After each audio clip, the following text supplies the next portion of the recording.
Après plus d'une décennie d'exploration, la commune de Niarodougou, dans la province de la Léraba, région des Cascades, rejoint le cercle des communes dites minières du Burkina Faso.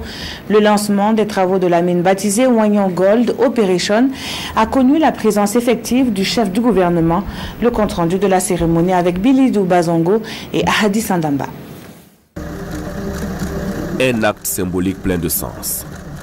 Le Premier ministre lance ainsi les travaux de construction de la mine d'or de Niankoro-Dougou, localité située à l'extrême ouest du Burkina Faso. C'est une commune de la province de la Léraba, située à cheval entre le Mali et la Côte d'Ivoire. C'est un ouf de soulagement parce que il y a longtemps qu'on attendait cela.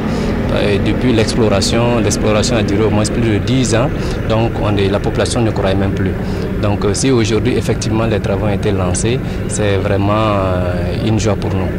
Une joie, mais également des opportunités d'emploi et d'affaires pour la commune qui fonde désormais l'espoir de prendre son envol à partir de cette exploitation minière.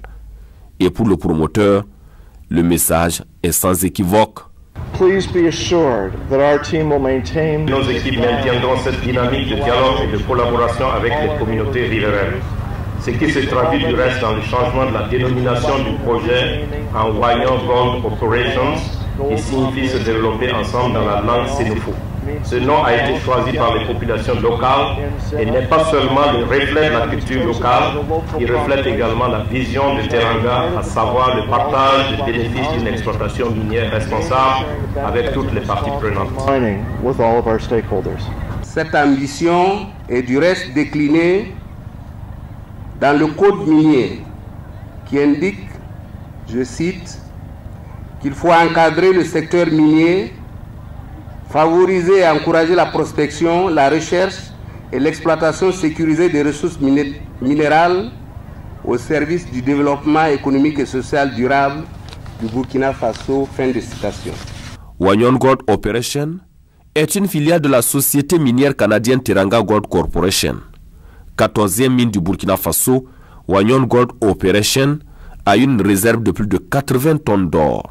La mine pourrait être exploitée pendant plus de 20 ans. Parce que les estimations préliminaires ont montré qu'il y avait encore un potentiel qui était inexploité. Et ça, c'est extrêmement intéressant. Ça veut dire que les 36 tonnes d'or qui étaient envisagées sur l'échéance de 9-10 ans vont être largement dépassées. On pense maintenant qu'on pourrait atteindre une production d'or globale sur les 20 ans autour de 80 tonnes à 90 tonnes d'or. Wagnon Gold Operation a un permis d'exploitation à ciel ouvert de plus de 89 km². Les travaux de construction de la mine s'étendent jusqu'en fin 2019 et le premier lingot d'or est attendu en 2020.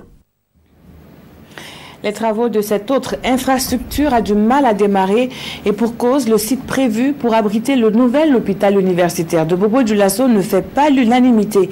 Les parties prenantes au projet que sont les autorités régionales et les partenaires chinois ont visité plusieurs sites potentiels. Carnet de route avec Manekayen et Rachid Sawadogo. C'est une visite conjointe qui a tout son sens. Cette délégation chinoise et les autorités communales de Bobo-Dioulasso, en parfaite collaboration, sillonnent les réserves de la commune dans le but d'identifier le site où sera érigé le nouveau centre hospitalier universitaire de la ville. Le site premièrement proposé, à savoir à Borodougou, nos partenaires ont estimé que c'était hors de la ville. Alors du coup, il était un impératif pour nous de leur proposer tout ce qui ressemble à des sites, en tout cas souhaités, pour qu'on puisse échanger et voir les sites appropriés. Nous avons essayé de voir un certain nombre de sites, notamment le site de Borodougou, et aller revisiter le site de la Sonature.